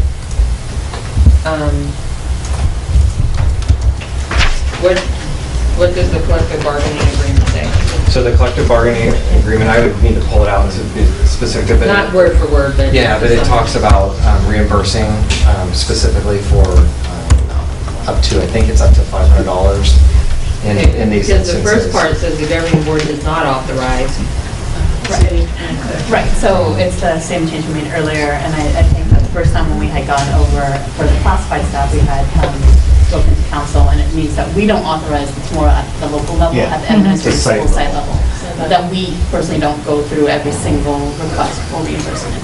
But it's more And it local. doesn't have to come to the board. Correct. Right, correct. Correct. So that's what, that's the discussion that we had. Our understanding. That's right. All right. No, it's localized. Now, I shouldn't even go there, but what if you deny it, do they have a right to appeal to the board? I'm just going there because it doesn't say that. I'd have to go back and look. Why don't I bring that answer back to you at the We second don't have to read? change it, it's just Yeah, more of. but let me research it and just bring it back to you. I'll look through the collective bargaining agreement specifically for that. And see what it Have a bunch of says. people come in Yeah, for a no. meeting asking for. Hopefully we won't have any, Yeah. now that we're fixing the roof. Yeah. Which I appreciate because I got a lot of really cold drops on my spot up here, so I appreciate it. Okay. That's it. Any others? So then that takes us to T4, which is the update from a discussion on the board subcommittee on policy and legislation, and I'll leave those two trustees, Board Vice President Pizzotti and Trustee Wong, to start us off there. I'll just start quickly. And basically what you've been seeing is a reflection of our work in the board policies that have been coming through. In addition to that, we've been looking over CSBA's legislation, but that's kind of taken a back burner to do most of our board policy work, because the board policy work takes so much of our time during our committee, and generally schedules have been conflicting to the point where we really can only allot no more than 2 hours to this at a committee meeting. We often don't get to the legislation that CSBA has on their website as to things they're looking at versus things we're looking at, or to make whether or not we agree or disagree with whatever position they've put forward on their website. So we haven't been looking a whole lot at that, and have been focusing more on our board policies and working with the cabinet on those. Trustee Wong, do you have anything? Yeah, I think that we also wanted to bring kind of discussion into this board about whether or not there was capacity to look at all these, and whether or not we need to bring on an internship or another kind of extra body to help us organize the that part of the agenda, because we keep on putting on the back burner, and I know it's important to some folks on the board who wanted us to look at all these pieces of legislation.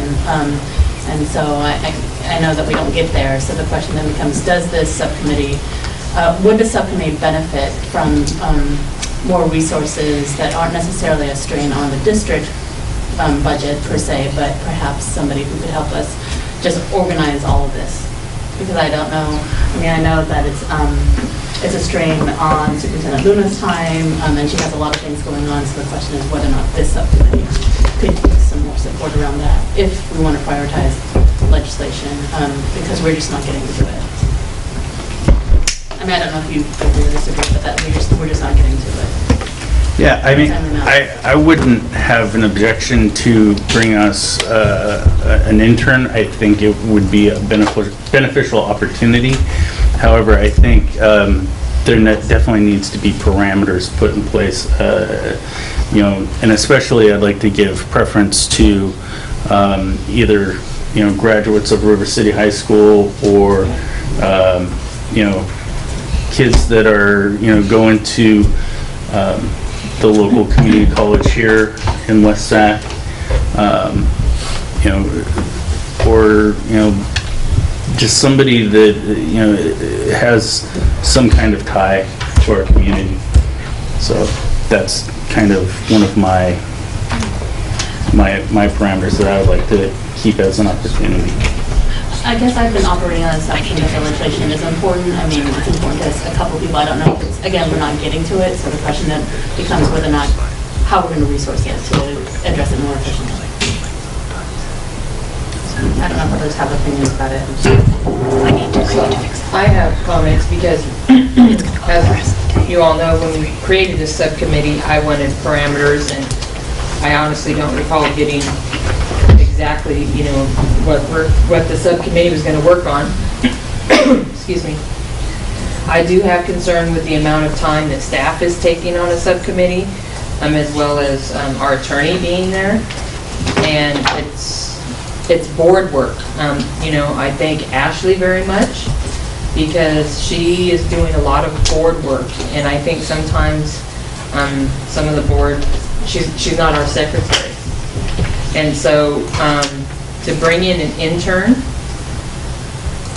I don't think the staff and administration should be involved with that intern. I don't think they should have to be responsible for emailing the intern, doing any agenda items to an intern. This is a board, board subcommittee, not a district subcommittee. So I appreciate all the work that all these regulations and procedures, because it's been a lot of work and it's been a lot of changes, and it's been well needed because we haven't done that for a long time. My concern is the impact on staff. And I kind of feel like, I know you both work also, and you take time off to do this. And I just would like the subcommittee to continue to finish up the, excuse me, policies and regulations. And I think all of us, I personally don't think we need a subcommittee for legislation. I think we all can look at it on our own. We can bring things forward. That has been my opinion the whole time, and everybody knows it. The majority can vote and do what they want, but my biggest concern is the amount of time staff is taking to put together agendas to meet not only the 2 nights a month that we already have to meet, and then the various other subcommittees, and especially our attorney. You know, we're spending money on a subcommittee that I think could be used elsewhere. But that's just my 2 cents. I'll just say for that piece, we don't get to the legislative portion until after we've done our board policies. We've always prioritized do the board policies first, and then we don't look at anything else until we're complete with our work on board policies. So I understand your concerns as well. I do believe we need the legislative portion after the governance portion. And I think you would find a lot of willing interns, as you mentioned, from the city college. That would be great. They get extra credits for that. And I think their CSBA gives us a very good update. What is it, once a month we get their CSBA update. Something just came out on the different bills that and positions CSBA was taking, but I think it's important because a lot of these are going to be implemented to this district. So I do think it's important to have the subcommittee, but I also understand your concerns, Alicia, because I think one of the things we always want to do is be very, very aware of how the children's money is being spent. We're all aware of that, but I think it's been great that Jackie and Kobe have been doing this governance, and if they're willing to continue on doing the legislative portion as soon as they're done with this, that would be great. Can I ask who would monitor this intern?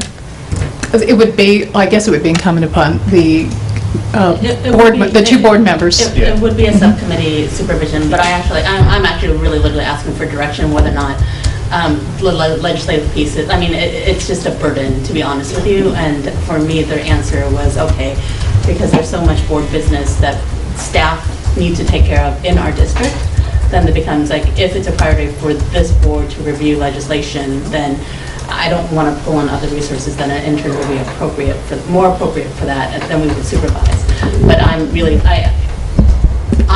wanted to establish the policy and governance committee for what we've been doing now, the board policies and kind of implications on that. Legislation was not for me, I'll be honest, the priority at the time, because we are CSBA members, I'm a delegate. Perhaps that's a different reason.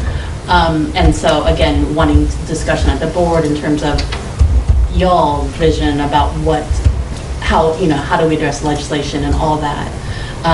Because again, we have been addressing the things that I thought the policy subcommittee should have been establishing.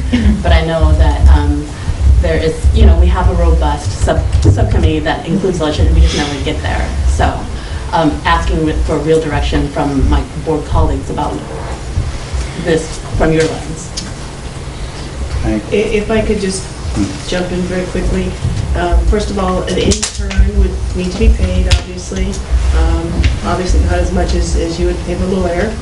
But that person would also need to be somehow be in an employment or contractual agreement with the district and not the board itself. And because the subcommittee itself is a Brown Act governed committee, the direction basically would be to the intern would still have to come through staff somehow. Right, because the only time that the 2 of you or whomever comprises that particular committee can ask questions and about these subjects would be in a properly called open session standing committee meeting. So I don't know logistically how that would work with an intern. It seems to me that the intern then would have to be at the direction of somebody on the cabinet. Maria, I have a question. There are unpaid internships. And And if that was done in conjunction with, let's say, Sac State or the City College? It would have to be something that they could get credit for. Right, exactly. And so that would have to be some educational piece to that. Somebody would have to take the responsibility of educating that student and making sure that it comports with whatever the education requirement is for that institution. Right, and that may be where, I know when we had the fellowships, when I worked at the state capitol, we had a lot of the fellowships. Those were usually, graduate students that were there. And they got a stipend, but there were also the unpaid interns who were college students that came in, and under the direction of their instructor, they provided help there at the Capitol. So I'm just wondering if that also could be an option. If you were able to coordinate with a institution of higher learning at a particular program, you may be able to do it that way. But over the last several years, there's been a big push to make sure the interns get paid now because they're working. And so unless it is like you're going to get 4 credits for doing such and such work, which would have to be very well defined as a course, basically an experiential course, and somebody in the district would be responsible for making sure that they crossed all the T's and dotted all the I's that were required for that person to get their credit. So I have a question. So in the future, when we conclude the policies and the subcommittees as that part of it, and say the subcommittee disbands, nothing precludes 2 board members from meeting and talking about legislation, right? 2 board members. If this committee was disbanded, but as I understand it, the board subcommittee / board policy / legislative committee, and so it could be disbanded, but the continuation of it after it's been established as a standing committee, and if those 2 members were to continue to meet, there might be some legal issues that arose out of that. Even if it's just like Kobe calls Norm and says, hey, there's this legislation out there, can I talk to you about it? Not necessarily meeting and going over all the issues. I mean, Well, right now, because it's a standing committee. I mean if it's disbanded. Right. If it's absolutely disbanded, then the conversations could happen between 2 board members. And then they could bring it to the rest of the board in the future on... Correct. Or an individual board member even now could bring it. I do have another question. And Marie, since it's not on the agenda, I mean, this is, when we're talking about legislation, we're talking about something that's happening over at the state capitol. Right. So if I were to talk with Kobe, hey, did you hear about this bill, so on and so forth, maybe we want to go testify, on this, and I have testified before. I've always, just for informational purposes, told them that I'm a member of the board. But then I was thinking, numbers help, maybe Alicia, you'd like to come. Would that be a problem, since it's not an agenda item, it's a piece of legislation that's originating from there? I think we'd have to talk about that on a case-by-case basis, because the purpose that I was provided, I think that came out in February, with regards to this particular subcommittee, covered law, federal, state, legislative, all of those types of laws. And so, and that's why we agendize those meetings, and the public is welcome to join you. And Alicia, I'm sorry.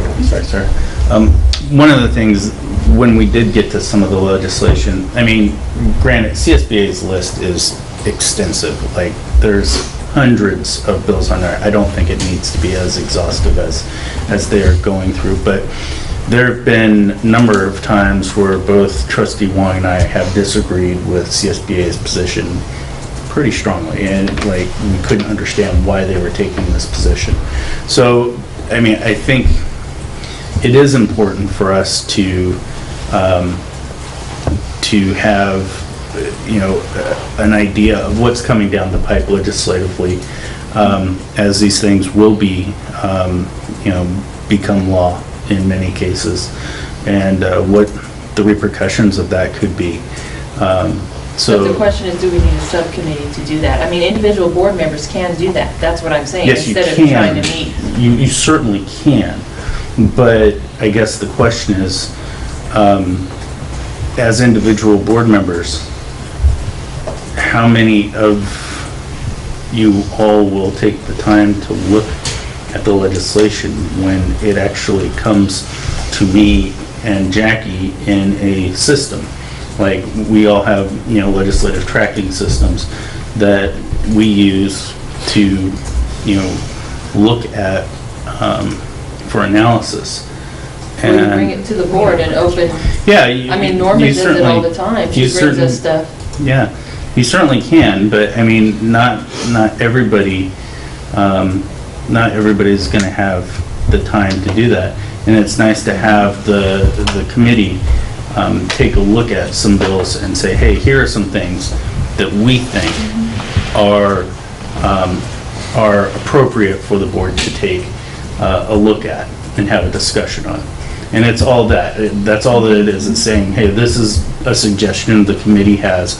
As we looked at these bills, we see that they may be problematic for our district in particular. And I completely understand that, but I think individual board members can do that too. You can, hey, board, this, I don't know if you saw it on the CSBA announcement, but this is what I found. Can we have a discussion about it? And that's, to me, when you call the president, say, can I get this on the agenda? Yeah, but So I'm going to stop. We have 2 minutes. Can we do it in 2 minutes? Otherwise, we'll have to extend for, let's say, only 5. But this committee was, initially we were meeting as the superintendent's committee. We were going through policies and we were doing that quite regularly. We did not have additional business. So our time was, I think, effective then for that. But there was discussion of wanting to try this approach. And so I think that it was important to try that and to let people work through that. I have, I think a lot of staff time's been taken, which you're saying, which is what I'm a little bit concerned about. Also, when you do this, it does tie your hands, because then you can't have a conversation with anybody outside of you two. So if you have a legislative piece, you want to talk to somebody else, then you can't do that. And so we can't actually talk to each other except at the meeting. Actually. Yeah, exactly. Yeah, and we can't talk to anybody. Yeah. So it actually limits you in those ways. And so even though the discussion on policy is at the end, staff has to stay for all that. So if it goes past 2 hours. So that would be, that's the way that I'm looking at it with those concerns. The idea of an intern makes me a little bit nervous too, because I want all of us to have kind of the same information. If 2 people have an intern that are getting certain information, I just feel a little uneasy by that. So I really, really appreciate the work. This is a lot of work. I mean, I know because we've gone through it too, it's a lot of reading. It's very heavy reading. Going through this and, this takes so much burden off of your colleagues when you go through this, so we can skim it and then really pay close attention to the places you're calling out to. Well, not read it very intently, but especially call out where you're saying, I mean, it just really helps the process. But I have some, I don't feel like for me right now the priority is on meeting legislatively with an intern. However, that said, I certainly don't want any board member to feel like they can't come to the board and share in terms of what's going on and following CSBA. Some of those bills are nowhere, they're not going to ever come to fruition. And so spending your time on some of those, I don't know. So that's my input, but I'd want to still bring it to the board, and I want you to know that if you have a piece, this is a board that I think is very civic-minded, we're engaged, we want to be involved in something if it's important for our voices to be.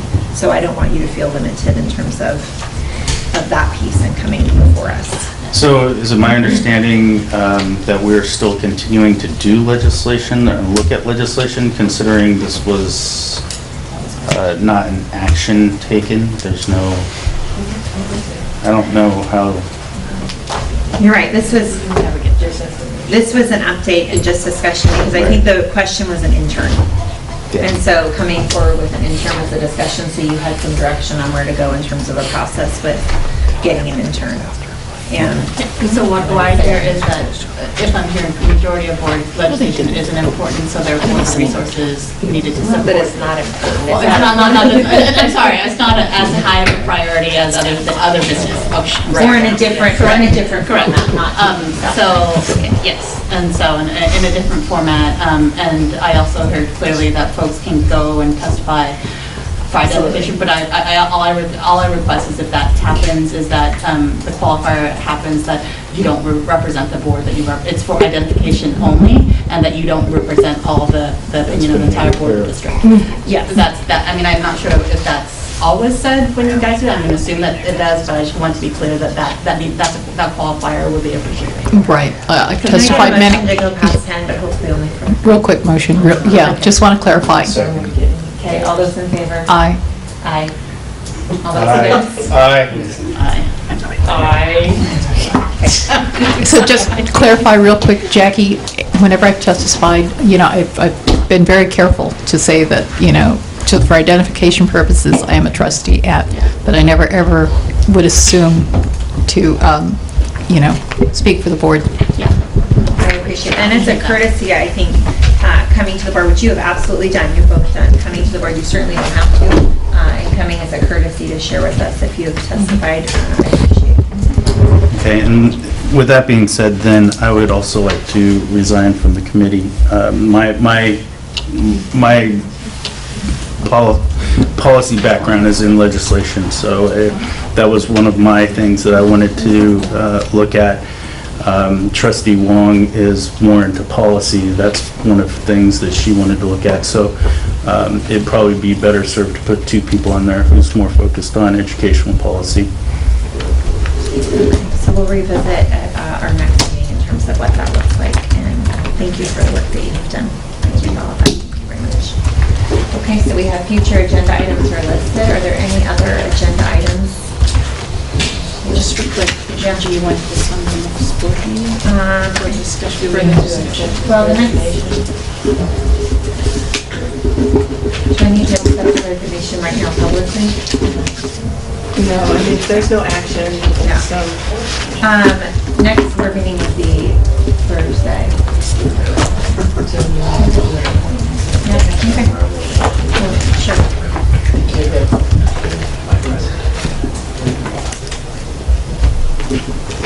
Motion to adjourn. Okay, so I have a motion to adjourn. Is there a Second. Okay, I have a second. So the motion by Board Trustee Howard is seconded by Board Vice President Zadi. All those in favor? Aye. Aye. Aye to vote. Thank you.